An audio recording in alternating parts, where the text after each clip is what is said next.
மலர் ரேவதிக்கு phone பண்ணி பேசுறாங்க. சொல்லுங்க அண்ணி, என்ன இந்த நேரத்துல கூப்பிட்டுருக்கீங்க? என்ன விஷயம் அண்ணி?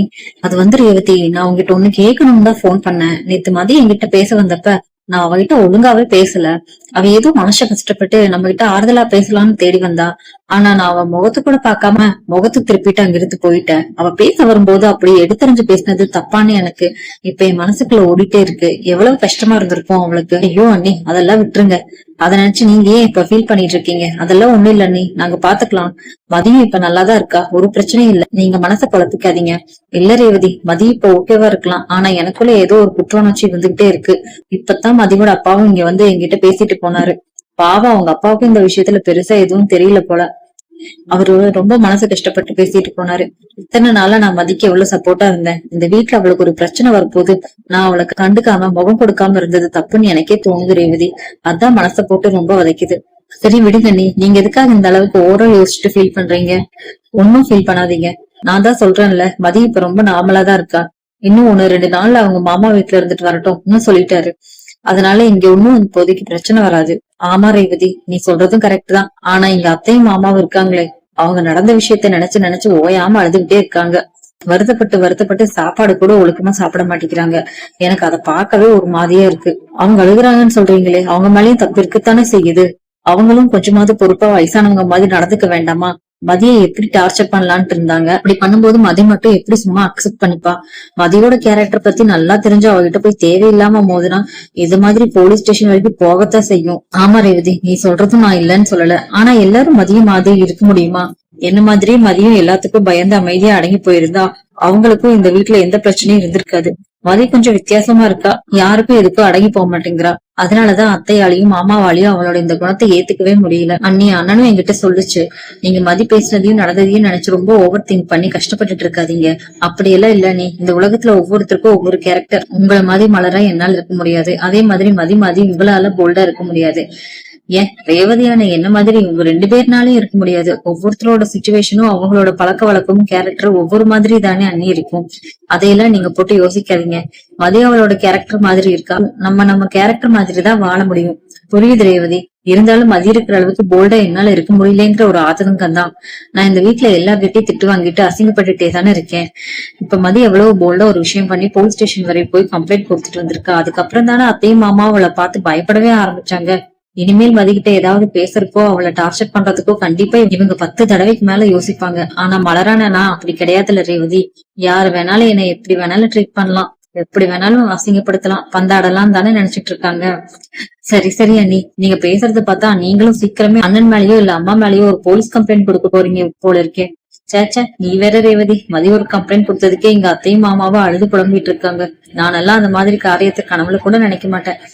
ஏதோ என் மனசுல இருந்த கஷ்டத்தை உங்ககிட்ட சொன்னேன், அவ்வளவுதான். சரி விடுங்க, நீ பாத்துக்கலாம். உங்களுக்கு சப்போர்ட்டிவா எப்பவுமே எங்க பாகியராஜ் அண்ணன் இருக்காருல்ல. எங்க அண்ணன் உங்க மேல எவ்வளவு உயிரா இருக்காரு. அண்ணன் உங்க கூட இருக்கிற வரைக்கும் உங்களுக்கு என்ன பிரச்சனை? நீ உங்களுக்கு ஒண்ணுன்னா அவரால் தாங்கவே முடியாது. எல்லாத்தையும் அவரே முன்னா நின்னு பாத்துப்பாரு. ஆனா சுரேஷ் அண்ணன் மதி விஷயத்துல அந்த மாதிரி கிடையாதுல்ல. மதியை சுரேஷ் அண்ணன் சரியா புரிஞ்சுக்கல, சப்போர்ட்டும் பண்ணல. ஆனா உங்களுக்கு அந்த கவலை இல்லையே. அப்படி நினைச்சு உங்க மனசை நீங்க தேய்ச்சிக்கோங்க அண்ணி, நான் அப்புறம் பேசுறேன். ஆமா ரேவதி, நீ சொல்றதும் கரெக்ட் தான். மதிக்கு சுரேஷ் சப்போர்ட் இல்ல. ஆனா பாகியராஜ் எப்பவுமே என் மேல ரொம்ப அன்பாவும் சப்போர்ட்டிவாவும் இருக்காரு.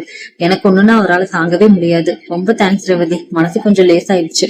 மலர் போனை வச்சிடுறாங்க. அழகுமதியோட வீட்டுல அவங்க அம்மா அப்பா கிட்ட பேசுறாங்க.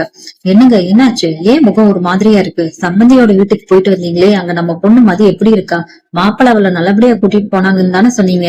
காஞ்சனா, உன் பொண்ணு இருக்காளே, உன் பொண்ணு என்கிட்ட என்ன சொன்னா? மாப்பிள்ளையே மனசு மாறி வந்து மதியை கூப்பிட்டு போனதா தானே சொன்னா. ஆனா அங்க நடந்திருக்கிற கதையே வேற. அவங்க ஒரு பெரிய பிரச்சனையை எடுத்து வச்சிருக்கா. நம்ம மதி இருக்காளே, அவ சாதாரண ஆளே கிடையாது.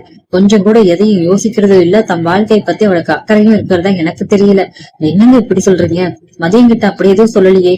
மாப்பிள்ளதான் வந்து கூட்டிட்டு போனாருன்னு சொன்னா. அங்க என்னதான் நடந்தது? என்ன நடந்துச்சா? நம்ம மாப்பிள்ள வேலை செய்யற அதே போலீஸ் ஸ்டேஷனுக்கு போய் மாப்பிள்ள மேல நம்ம மதி கம்ப்ளைண்ட் பண்ணிருக்கா. அது மட்டும் இல்லாம அவளோட மாமனாரு மாமியாரு 2 பேர் வேலையும் போலீஸ் ஸ்டேஷனை வரவழைச்சு அங்கிருந்து இன்ஸ்பெக்டர் அவங்களுக்கு செம வார்னிங் கொடுத்திருக்காரு. நான் இப்ப போய் அவங்க வீட்டுக்கு போயிட்டு வந்தப்ப அவங்க எங்கிட்ட எப்படி பேசினாங்க தெரியுமா? பாவம் வயசானவங்க, அந்த சம்பந்திங்க 2 பேரும் அப்படியே மனசுடைஞ்சு போயிருக்காங்க காஞ்சனா. அவங்க முகத்துல ஈயாடல, அழாத குறையா எங்கிட்ட புலம்புறாங்க. உங்க பொண்ணை கல்யாணம் பண்ணதுக்கு எங்க பையன் சும்மாவே இருந்திருக்கலாம்னு அப்படியே மூஞ்சில் அடிச்ச மாதிரி பேசுறாங்க. கொஞ்சம் கூட இவ பண்றது சரியில்லை காஞ்சனா. என்னங்க சொல்றீங்க? மதி போலீஸ் ஸ்டேஷன் வரைக்கும் போனாலா? ஏன் இப்படி பண்ணா? இருங்க நீங்க டென்ஷன் ஆகாதீங்க, பொறுமையா இருங்க. நான் இப்பவே மதிக்கு கால் பண்ணி என்னன்னு கேக்குறேன். அவங்க அம்மா மதிக்கு கால் பண்றாங்க. அழகுமதி, சொல்லுமா, என்னம்மா இந்த நேரத்துக்கு கூப்பிட்டு இருக்க? ஏய் மதி, முதல்ல நீ சொல்லு, இப்ப நீ எங்க இருக்கேன்னு. நான் இங்கதாம்மா இருக்கேன், தங்கராஜ் மாமா வீட்டுல இருக்கேன். ஏமா என்னாச்சு? ஏன் மகாபாரதம் நடக்குது உனக்கு தெரியாதா? ஏன் மதி இப்படி எல்லாம் பண்ற? எதா இருந்தாலும் என்கிட்ட ஒரு வார்த்தை சொல்ல மாட்டியா? நீ எதுக்காக எங்ககிட்ட இவ்வளவு பெரிய உண்மையை மறைச்சு போய் சொன்ன? மாப்பிள்ளையே மனசு மாதிரி கூட்டிட்டு போனதாதான் சொன்னேன். இப்பதான் உங்க அப்பா உங்க மாமனார் வீட்டுக்கு போயிட்டு வந்தாரு, அங்க அவங்க அழுகுறாங்க. அப்பா எதுக்குமா முதல்ல அங்க போனாரு? எதுக்காகமா நீங்க சும்மா சும்மா அவங்க வீட்டுக்கு போய் தேடி போயிட்டு இருக்கீங்க?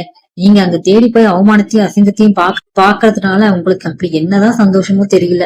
நான் தான் உங்ககிட்ட தெளிவா சொன்னேன்ல, அந்த வீட்டு பக்கமே போகாதீங்கன்னு. எந்த பிரச்சனை வந்தாலும் நானே சால்வ் பண்ணிப்பேன்னு. அப்புறம் ஏமா திரும்ப திரும்ப போய் அங்க அவமானப்படுறீங்க? எங்களை அவமானப்படுத்துறது அவங்க இல்லடி, நீதான். எங்களை இப்படி தலைக்குனிய வைக்கிற காரியத்தை பண்ணது நீதானே மதி. சும்மாவா இருக்க நீ? எதுக்காக ஒரு குடும்ப பொண்ணு அறுந்துகிட்டு போலீஸ் ஸ்டேஷன்ல போய் புருஷன் மேலையும் மாமனார் மேலையும் கம்ப்ளைண்ட் பண்ணுவ? எந்த குடும்ப பொண்ணாவது இப்படி பண்ணுவாளா? நீ போலீஸ் ஸ்டேஷன்ல கம்ப்ளைண்ட் பண்ணிட்டு வந்தா அதை அவங்க எப்படி ஏத்துக்கிட்டு மனசு மாதிரி உன்னை வாழ வைப்பாங்க? இன்னைக்கு காலம் முழுக்காது அவங்க மனசுல ஒரு அழியாத காயமா இருக்கும்டி. இத மனசுல வச்சு அவங்க உன்னை பழி வாங்குவாங்கடி. நீ எப்போ அவங்களுக்கு பிடிக்காத மருமகளா தாண்டி இருப்ப. ஐயோ அம்மா, உனக்கு அங்க என்ன நடந்துச்சுன்னு தெரியாம பேசாத. என்னால எவ்வளவு பொறுமையா ஹேண்டில் பண்ண முடியுமோ அவ்வளவு தூரம் நான் கொடுத்து பார்த்தேன். ஆனா அவங்க பண்ண டார்ச்சர் என்னால கண்ட்ரோலே பண்ண முடியல. நான் சும்மா அடங்கி போயிருந்தா என்னை இன்னும் மிதிச்சிருப்பாங்க. நான் இந்த மாதிரி ஒரு அதிரடி முடிவை எடுத்ததுக்கு அப்புறம் தான் அவங்க எல்லாரும் இறங்கி வந்து என்ன அவங்க வீட்டுக்கு கூட்டிட்டு போனாங்க தெரியுமா? இப்ப அவரும் என் கூட எவ்வளவு நார்மலா பேசி பழகிட்டு இருக்காரு தெரியுமா? இது மட்டும் நான் பண்ணாம விட்டுருந்தேன்னு வச்சுக்கோ, அவங்க எல்லாரும் ஏறி நம்ம தலையில தான் உட்கார்ந்து இருப்பாங்க. நம்ம குடும்பத்தை இன்னும் மட்டம் தட்டி இருப்பாங்க. அது மட்டும் இல்லம்மா, இன்ஸ்பெக்டர் அவங்களை சும்மா விடல. இனிமேல் இந்த பொண்ணுக்கு ஏதாவது பிரச்சனை கொடுத்தீங்க, அந்த பொண்ணு திரும்பவும் போலீஸ் ஸ்டேஷன் வந்து கம்ப்ளைண்ட் பண்ணிச்சுன்னா உங்க மேல சிவியரா ஆக்ஷன் எடுப்பேன்னு சட்டப்படி வார்ன் பண்ணி தான் அனுப்பி வச்சிருக்காரு. அதனால இவங்களுக்கு இப்ப என் மேல ஒரு பயம் வந்திருக்குமா? கண்டிப்பா அதை மனசுல வச்சு அவங்க இனிமே எனக்கு எந்த குடைச்சலும் கொடுக்க முடியாது, பழி வாங்கவும் முடியாது. அதுக்கு அவங்க அம்மா, சரிமதி, நீ சொல்றது ஒரு விதத்துல யோசிக்க வைக்குது. ஆனா இதுக்கு மேலேயாவது நடந்த பிரச்சனை நடந்ததாவே இருக்கட்டும்டி. மேற்கொண்டு எதையும் பெருசு பண்ணாம எல்லாத்தையும் மறந்துட்டு மாப்பிள்ளையோட சந்தோஷமா சேர்ந்து வாழப்பாருடி. இதுக்கு மேல எங்களை அவங்க முன்னாடி நிக்க வச்சிடாதடி. அதெல்லாம் நான் பாத்துப்பேம்மா. இனிமே என்னால உங்களுக்கு எந்த பிரச்சனையும் வராது. நீங்க என்ன நினைச்சு வருத்தப்படுறத முதல்ல நிறுத்துங்க. அப்பா கிட்டே சொல்லுங்க, நான் போன வைக்கிறேன்மா. அழகுமதியோட அப்பா சொல்றாரு, காஞ்சனா, நானும் ஸ்பீக்கர்ல மதி பேசின எல்லாத்தையும் கேட்டுட்டு தான் இருந்தேன். இப்ப யோசிச்சு பார்த்தா ஒரு விதத்துல மதி சொல்றதும் கரெக்டா தான் தோணுது. மதி மட்டும் இந்த விஷயத்த அப்படியே ஆரம்பிட்டு இருந்தா அவ இங்க நம்ம வீட்டுல காலம் முழுக்க உட்காந்துட்டு இருக்கணும். மாப்பிள்ளையும் மாப்பிள்ளை வீட்டுல இருக்கிறவங்களும் அவங்களோட ஈகோவை பார்த்துட்டு கண்டிப்பா நம்ம பொண்ணை தேடி வந்து அழைச்சிட்டு போயிருக்கவே மாட்டாங்க. எப்படியும் நாம தான் அவங்க காலில் விழுந்து தாழ்ந்து போயிருக்கணும். ஆனா இப்ப மதி பண்ணது ஒரு விதத்துல கரெக்ட் தான். அவ எடுத்த இந்த போல்டான முடிவாலதான் அவங்களே இறங்கி வந்து மதியை கூப்பிட்டு போயிருக்காங்க. மதி மேல அவங்களுக்கு ஒரு பயமும் வந்திருக்கு. இனிமேலும் நம்ம பொண்ணை டார்ச்சர் பண்ண மாட்டாங்கன்னு எனக்கு நம்பிக்கை வந்துருச்சு காஞ்சனா. ஆமாங்க, எனக்கு இப்பதான் மணி பண்ணது சரின்னு படுது. அவன் பொண்ணு எவ்வளவு போல்டா தைரியமா இருக்கா பாருங்க. எப்படியோ அவ இந்த ஒரு தடவை அந்த அதிரடி முடிவை எடுத்திருந்தாலும் இதுக்கு மேலேயாவது மாப்பிள்ளையோட எந்த பிரச்சனையும் இல்லாம சந்தோஷமா வாழ்ந்தா அதுவே போதும். அதெல்லாம் நம்ம பொண்ணு மதி போல்டா பாத்துப்பா காஞ்சனா, விடு. நம்ம இனி எதை பத்தி ஃபீல் பண்ண வேண்டாம். மதி எல்லாத்தையும் கவனிச்சுப்பா, நமக்கு நிம்மதிதான் அப்படின்னு 2 பேர் பேசிக்கிறாங்க.